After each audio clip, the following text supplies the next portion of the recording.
The answers that you're looking for are not going to be found in your parents' house. It's as simple as that. Now, you could artificially maintain your dependency, but, you know, if you do that for too long, things get pretty ugly. Carl Jung talked about this phenomenon he described as retrogressive restoration of the persona. And so, it's a complicated idea, but basically what it means is that sometimes you take a leap forward and you learn some things, but you can't catalyze a new identity, so you try to go back and hide in your old identity. And that actually doesn't work, because, well, things have changed and you've learned something, and that isn't who you are anymore. And so it's like you have to cut parts of yourself off in a destructive manner to fit back into the person that you were. Now, this happens to people sometimes, and it's often a shock to them. So one of the things I've noticed about Peter Pan type, I'm going to speak about men here because I've observed it more in men, is that they'll often stay under the thumb of their father. And you think, well, why would someone do that? Because it means they're subject to the tyrannical judgment of their father. They're always concerned about what their father would think, or whether their father approves of them, and so forth. And you think, well, that's got to be an unpleasant place to be. Why would you do that?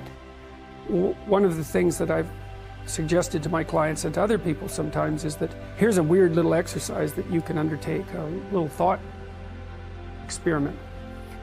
So you have your parents, and of course your parents have friends who are about their age, and maybe some of them are people you only know peripherally. And I might ask you, well, do you care more about what your parents think than you care about what these peripheral people who know your parents think? And then the answer to that is, well, of course. And then the question that arises out of that is, why? I mean, for someone else, your parents are the peripheral people, and their parents are central. Like, why is it logical that your parents' opinion makes any more difference to you than the opinion of some randomly selected people who are approximately that age? Why is it the case that you would consider that they would know more than someone else? I mean, I know they know you better, and fair enough, but that's not the point. And then another point there is that to the degree that your parents' opinion about you matters more than some randomly selected people of approximately the same age, Jung would say, well, you haven't exactly separated out the God image from your parents, and so you're still under that combination. It's like, think about the Harry Potter series. Harry has two sets of parents, right? He's got the Dursley parents, and then he's got these like magical parents that sort of float behind, and he should know the difference between them. They shouldn't be one and the same. They're not for him. And it's like, well, you have your parents and you have nature and culture as parents, and you shouldn't be thinking that your parents are nature and culture as well. You shouldn't have final dominion over you. It means that you're not an individual yet, if that's the case. Freud said, for example, that no one could be a man unless his father had died. And Jung said, yes, but that death can take place symbolically. Okay, so there's that part of the idea. And then another part of the idea is, one of the times in your life when you actually realize that you're an individual is when you'll go and ask your parents something, and you'll realize they actually don't know any more about what you should do than you do. And that sucks. And that's partly why people are often willing to maintain a tyrant-slave relationship with their father. It's like, on the one hand, you have to be inferior in a relationship like that.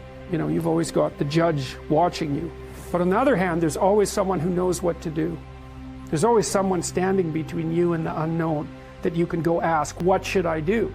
Well, at some point, you'll realize that the reason you can't ask that anymore is because they actually don't know any more than you do. And then that's a pain. Like that is a symbolic death. And that's also when you establish a more individual relationship with your parents. It's at that point that you could conceivably start taking care of them instead of the reverse. And that's a time that should come. But you have to let that image of perfection go. And that exposes you. And so, you know, that's also the case that once you hit a certain point in your development, well, it's the same thing we already talked about. The answers that you're looking for are not going to be found in your parents' house. It's as simple as that. Now, you could artificially maintain your dependency, but you know, if you do that for too long, things get pretty ugly.